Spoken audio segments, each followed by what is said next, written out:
الحمدللہ وکفی والصلاة والسلام علی عبادہ الذین اصطفیٰ خصوصاً علی افضلہم وخاتم النبیین محمد الامین وعلی آلہ وصحبہ اجمعین اما بعد فقد قال اللہ تبارک وتعالی کما ورد فی سورۃ ہود اعوذ باللہ من الشیطان الرجیم بسم اللہ الرحمن الرحیم وَيَا قَوْمِ لَا يَجْرِمَنَّكُمْ شِقَاقِي أَن يُصِيبَكُمْ مِثْلُ مَا أَصَابَ قَوْمَ نُوحٍ أَوْ قَوْمَ هُودٍ أَوْ قَوْمَ صَالِحٍ وَمَا قَوْمُ لُوطٍ مِّنكُمْ بِبَعِيدٍ صدق اللہ العظیم۔ رب اشرح لي صدری ويسر لي أمری واحلل عقدۃ من لسانی يفقهوا قولی۔ اللهم ربنا الہمنا رشدنا واعذنا من شرور انفسنا، اللهم ارنا الحق حقا وارزقنا اتباعه وارنا الباطل باطلا وارزقنا اجتنابه،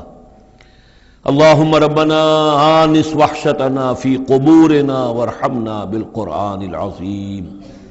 اللهم اجعله لنا إماما ونورا وهدى ورحمة، اللهم ذكرنا منه ما نسينا وعلمنا منه ما جهلنا وارزقنا تلاوته آناء الليل وآناء النهار واجعله لنا حجة يا رب العالمین آمین۔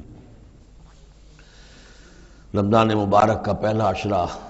مکمل ہو جانا آپ سب حضرات کو مبارک ہو۔ آج کی شب سے دوسرا عشرہ شروع ہو رہا ہے۔ پہلے عشرے کو حضور نے عشرہ رحمت قرار دیا ہے اور یہ عشرہ مغفرت ہے۔ سورہ ہود کے 8ویں رکوع میں جو مضمون چل رہا تھا، حضرت شعیب علیہ السلام اور ان کی قوم کے مابین جو رد و قدح کی تفصیل بیان ہو رہی تھی، اس میں ایک اہم نقطہ آیا ہے وَيَا قَوْمِ لَا يَجْرِمَنَّكُمْ شِقَاقِي، اور دیکھو اے میری قوم کے لوگو،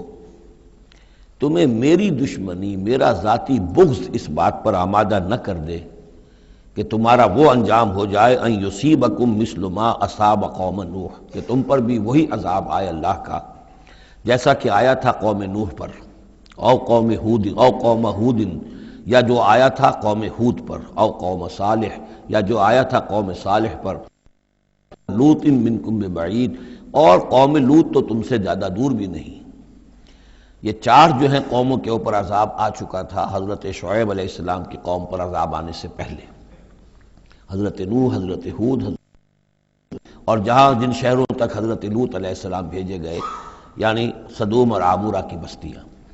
اور یہ جو بستیاں تھیں دونوں جن پر عذاب آیا ہے، بعید ہونے کا معاملہ ان کا دونوں اعتبار سے ہے، زمانی اعتبار سے بھی، مکانی اعتبار سے بھی۔ جغرافیے میں بھی ہم نے دیکھ لیا کہ خلیج عقبہ کے مشرقی ساحل کے ساتھ جو ہے علاقہ جو ہے یہ تھا کہ جو اصحاب مدین کا ہے، جن میں شعیب بھیجے گئے۔ ان سے ذرا ہٹ کر مشرق میں جو ہے بحیرہ بردار ہے، اور بحیرہ بردار کے ساحل کے اوپر یہ شہر آباد تھے۔ تو جغرافیائی اور زمینی اعتبار سے بھی فاصلہ نہیں ہے، زمانی اعتبار سے بھی زیادہ فصل نہیں ہے۔ اور اگرچہ بعض لوگوں کا خیال یہ ہے کہ حضرت موسیٰ علیہ السلام جب مدین گئے تھے، مصر سے اپنی جان بچا کر نکلے تھے، تو پھر وہاں جس شیخ کے پاس وہ رہے ہیں اور جس کی بیٹی سے پھر انہوں نے شادی کی ہے، اس کے بارے میں لوگوں نے یہ خیال ظاہر کیا کہ وہ حضرت شعیب تھے۔ مجھے اس سے سختی سے اختلاف ہے، اور مجھے ان لوگوں کی رائے سے اتفاق ہے جو سمجھتے ہیں کہ یہ ممکن ہی نہیں ہے۔ حضرت شعیب کی قوم کے اوپر جو عذاب آ چکا تھا، اس کے بعد جو لوگ بچے کھچے وہاں آباد تھے، ان میں کوئی نیک آدمی تھا کہ جس کے پاس حضرت موسیٰ علیہ السلام کا جانا ہوا ہے۔ لیکن یہ کہ بہرحال اتنا فصل کوئی ہزاروں برس کا نہیں ہے ان کے مابین، سینکڑوں برس کا بھی شاید نہ ہو، قریب کا ہے معاملہ، زمانی اعتبار سے بھی اور زمینی اعتبار سے بھی۔ اب جو نقطہ اس میں اہم ہے وہ یہ ہے کہ بسا اوقات کسی شخص کو کسی داعی حق سے ذاتی پرخاش ہوتی ہے، کوئی ذاتی بغض ہے، کوئی ذاتی دشمنی ہے، کسی سبب سے ہے، اس کے نفسیاتی اسباب ہو سکتے ہیں اور بہت سے اسباب ہو سکتے ہیں، اور صرف ایک ذاتی پرخاش کی وجہ سے وہ اس کی دعوت کو رد کرتا ہے، اس کی مخالفت پر کمر بستہ ہو جاتا ہے، اس کی دشمنی اختیار کرتا ہے۔ نتیجہ کیا ہے؟ اس کا کچھ نہیں بگاڑتا، اپنے آپ کو برباد کر لیتا ہے، اپنی تباہی کو دعوت دیتا ہے۔ تو اے میری قوم کے لوگوں، میری زدم زدہ میں تم کہیں اس انجام سے دوچار نہ ہو جانا، ایسا نہ ہو کہ میرا بغض اور میری عداوت جو ہے وَيَا قَوْمِ لَا يَجْرِمَنَّكُمْ شِقَاقِي أَن يُصِيبَكُمْ مِثْلُ مَا أَصَابَ قَوْمَ نُوحٍ أَوْ قَوْمَ هُودٍ أَوْ قَوْمَ صَالِحٍ وَمَا قَوْمُ لُوطٍ مِّنكُمْ بِبَعِيدٍ وَاسْتَغْفِرُوا رَبَّكُمْ، اور دیکھو استغفار کرو اپنے رب سے، ثم توبوا الیہ، پھر اس کی طرف رجوع کرو، اس کی طرف آگے بڑھو، اس کی اطاعت کرو، اس کی فرما برداری کرو۔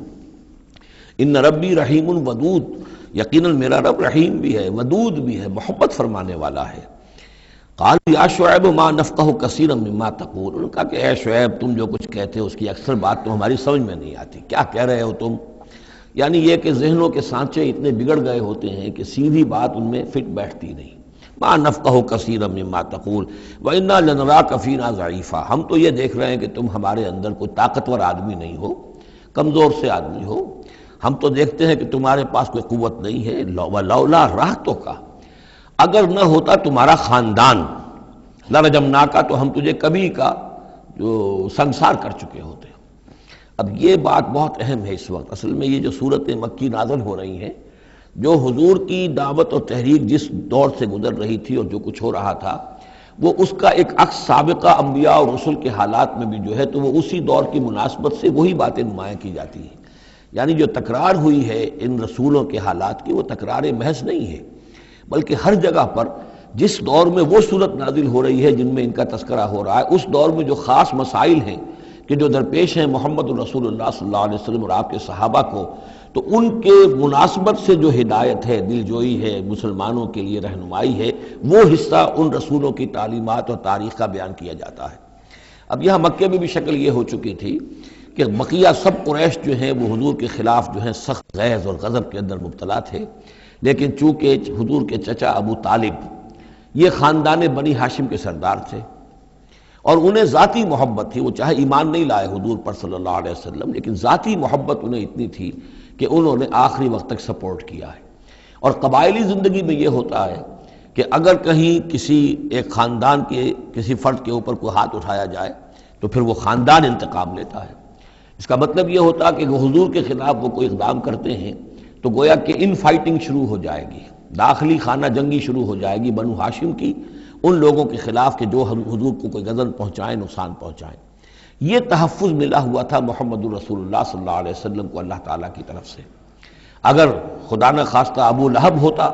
اس سردار، تو کبھی کا حضور کے خلاف کوئی نہ کوئی اقدام وہ کر چکے ہوتے، لیکن چونکہ خاندان بنی ہاشم کی سرداری اس وقت تھی ابو طالب کے پاس، اور انہیں دلچسپی تھی اور محبت تھی، شفقت تھی حضور کے ساتھ، بلکہ کچھ عرصہ جو ہے حضور ان کے سائے عاطفت کے اندر انہوں نے گزارا بھی تھا۔ اس وجہ سے تو یہ نقشہ دکھایا جا رہا ہے کہ آج قریش کے مقابلے میں جس طریقے سے کہ بنو ہاشم کی سپورٹ اور حفاظت جو ہے وہ حضور کے لیے اللہ تعالیٰ نے اسے قلعہ بنا دیا ہے، یہی معاملہ اس وقت تھا کہ حضرت شعیب کا بھی خاندان ان کا پشت بنا تھا۔ وَلَوْلَا رَحْتُكَ، اگر تمہارا خاندان تمہارا پشت بنا نہ ہوتا اور تمہارا ساتھ نہ دے رہا ہوتا، لَرَجَمْنَاكَ، ہم کبھی کہ تمہیں سنسار کر چکے ہوتے۔ وَمَا أَنْتَ عَلَيْنَا بِعَزِيزٍ، اور ذاتی طور پر تم ہم پر کوئی بھاری نہیں ہو، تو تمہاری کوئی حیثیت نہیں ہے۔ قَالَ يَا قَوْمِ رَحْتِي أَعَزُّ عَلَيْكُم مِّنَ اللَّهِ، انہوں نے کہا اے میری قوم کے لوگوں، کیا میرا یہ خاندان تم پر زیادہ بھاری ہے اللہ سے؟ میرا پشت بنا تو حقیقتاً اللہ ہے، تم اللہ سے نہیں ڈرتے، میرے خاندان سے ڈرتے ہو۔ رَحْتِي أَعَزُّ عَلَيْكُم مِّنَ اللَّهِ وَاتَّخَذْتُمُوهُمْ وَرَاءَكُمْ ظِهْرِيًّا، اللہ کو تو تم نے اپنی پیٹھوں کے پیچھے پھینکا ہوا ہے، بھلایا ہوا ہے۔ یہ بھی بہت ہی اہم نفسیاتی نکتہ ہے۔ ہوتا یہ ہے کہ ہم دنیا میں ایسے مگن رہتے ہیں کہ اللہ کو ماننے کا عقیدہ تو ہے، لیکن اللہ مستحضر نہیں رہتا، یاد نہیں رہتا۔ یہ ہمارا پورا دنیا کا کاروبار چل رہا ہے، کاز اینڈ ایفیکٹ، علل ہیں، اسباب ہیں، ان کے نتائج نکل جاتے ہیں۔ تو جو کاز اینڈ ایفیکٹ کا جو سلسلہ چل رہا ہے، ہم اس میں اتنے گم ہوتے ہیں کہ مسبب الاسباب جو ہے وہ نگاہوں کے سامنے رہتا ہی نہیں۔ یا یہ کہ ہم اپنے کاموں میں اتنے مشغول ہیں، اپنے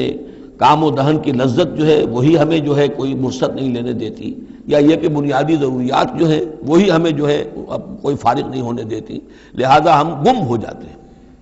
کافر کی یہ پہچان کہ آفاق میں گم ہے، اور مومن کی یہ پہچان کہ گم اس میں ہے آفاق۔ لیکن یہ کافر کا معاملہ کیا ہوتا ہے؟ اللہ کو مانتے تو وہ بھی تھے، مانتے تھے مشرکین مکہ بھی، مانتے تو سب تھے اللہ کو، لیکن یہ کہ اللہ کو تو انہوں نے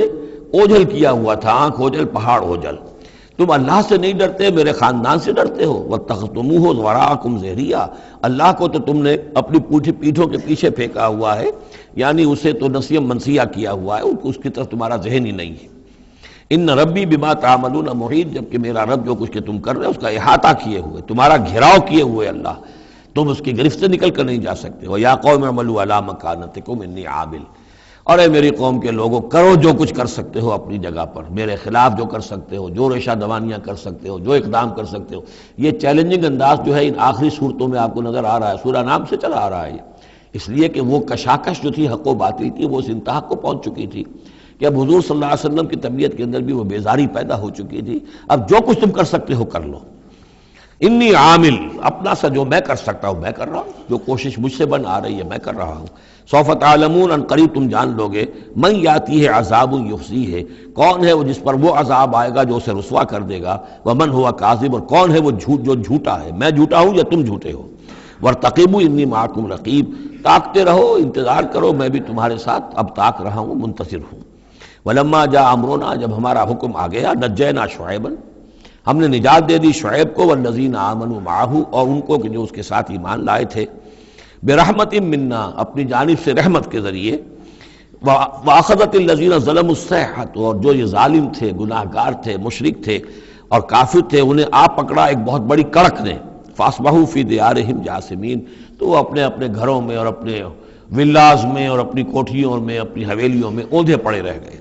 کأن لم یغنوا فیہا، ایسے ہو گئے جیسے وہ کہیں آباد تھے ہی نہیں۔ الا بعدا لمدین، آگاہ ہو جاؤ، پھٹکار ہے مدین پر، کما بعدت ثمود، جیسے کہ ثمود پر پھٹکار ہوئی۔ وَلَقَدْ أَرْسَلْنَا مُوسَىٰ بِآيَاتِنَا، میں نے عرض کیا تھا کہ اس سورہ مبارکہ میں حضرت موسیٰ کا بس ذکر آئے گا تھوڑا سا جو آ رہا ہے اب، ورنہ یہ 6 رکوع ختم ہوئے انبیاء و رسل کے، ان میں سے 2 رکوع جو تھے وہ حضرت نوح علیہ السلام کے حالات پر مشتمل تھے، اور باقی سب کے لیے ایک ایک رکوع آیا ہے۔ وَلَقَدْ أَرْسَلْنَا مُوسَىٰ بِآيَاتِنَا وَسُلْطَانٍ مُّبِينٍ إِلَىٰ فِرْعَوْنَ وَمَلَئِهِ، اور ہم نے بھیجا موسیٰ کو اپنی آیات کے ساتھ اور واضح سند دے کر فرعون اور اس کے سرداروں کے پاس، فَاتَّبَعُوا أَمْرَ فِرْعَوْنَ، لیکن ان بدبختوں نے فرعون ہی کی پیروی کی، اسی کے حکم کو مانا، اسی کی بات پر چلے۔ وما امر فرعون برشید، حالانکہ وہ فرعون کا معاملہ جو ہے وہ کوئی کامیابی والی راہ نہیں تھی، ہدایت والی راہ نہیں تھی۔ یقدم قومہ یوم القیامہ، اب قیامت کے دن وہ آئے گا آگے آگے چلتا ہوا، اپنی قوم کی قیادت کرتے ہوئے آئے گا، آگے آگے آئے گا۔ یوم القیامت، پیچھے پیچھے اس کی قوم آ رہی ہوگی، فَأَوْرَدَهُمُ النَّارَ، اور پھر وہ لا کر آگ کے گھاٹ پر انہیں اتار دے گا، جہنم تک پہنچا دے گا۔ وَبِئْسَ الْوِرْدُ الْمَوْرُودُ، اور وہ بہت ہی برا گھاٹ ہے جس پر اترا جائے۔ جیسے کوئی پانی پینے کے لیے جانور آتے ہیں، ان کا کوئی سردار جو ہے وہ آگے آگے آ رہا ہو، سب گھاٹ پر وہ اپنے پھر پورے قافلے کو لے آتا ہے، اسی طریقے سے یہ جہنم کے گھاٹ پر، اس آگ کے گھاٹ پر لا اتارے گا فرعون اپنی قوم کو۔ وَأُتْبِعُوا فِي هَٰذِهِ لَعْنَةً، اور اس دنیا میں بھی ان پر لعنت جو ہے ان کے پیچھے لگا دی گئی۔ وَيَوْمَ الْقِيَامَةِ، اور قیامت کے دن بھی، بِئْسَ الرِّفْدُ الْمَرْفُودُ، برا ہے وہ انعام جو ان کو ملنے والا ہے۔ ذَلِكَ مِنْ أَنْبَاءِ الْقُرَىٰ، یہ ہیں ان بڑی بڑی بستیوں اور بڑے ملکوں کے اہم خبریں، نَقُصُّهَا عَلَيْكَ، جو کہ ہم آپ کو سنا رہے ہیں، بیان کر رہے ہیں آپ پر۔ منہا قائم و حسید، ان میں سے ایسی بھی ہیں جو ابھی قائم ہیں، موجود ہیں، اور ایسی بھی ہیں کہ جو بالکل ختم ہو گئی، معدوم ہو گئی۔ حسید کا لفظ اصل میں آتا ہے کھیتی کے لیے، جب کہ فصل کاٹ دی جائے، فصل کٹ گئی ہو تو جو منظر نظر آتا ہے وہاں پر جو ویرانی ہوتی ہے۔ تو بعض مقامات تو ایسے ہیں جہاں یہ قومیں آباد تھیں تو اب ان کا نام و نشان تک نہیں رہا، جیسے کہ قوم عاد کہاں تھی، اب ان کا نام و نشان نہیں، اگرچہ ابھی حال ہی میں سیٹلائٹ کے ذریعے سے ان کا جو شہر ہے اور شداد کی جو جنت تھی اس کے آثار مل گئے ہیں، لیکن یہ کہ وہ زیر زمین ہے، سطح زمین کے اوپر ان کا کوئی نام و نشان نہیں۔ لیکن یہ کہ جیسے سمود کے مسکن جو ہے وہ بھی موجود ہیں، منہا قائم و حسید۔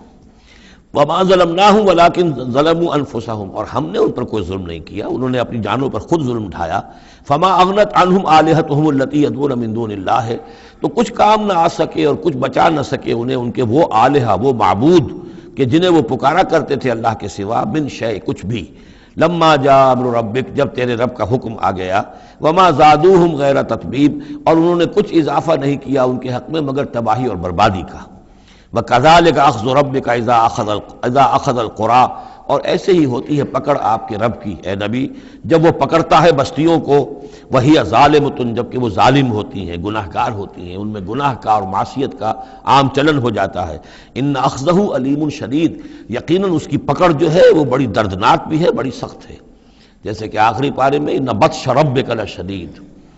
ان فی ذلک لآیۃ لمن خاف عذاب الآخرہ، یقیناً اس میں نشانی ہے ان کے لیے کہ جو آخرت کے عذاب سے ڈرتے ہوں۔ ذالک یوم مجموع لہ الناس، وہ دن ہے کہ جس کے لیے لوگوں کو لامحالہ جمع کیا جائے گا۔ وذالک یوم مشہود، اور وہ دن ہے پیشی کا، سب کو پیش ہونا ہے۔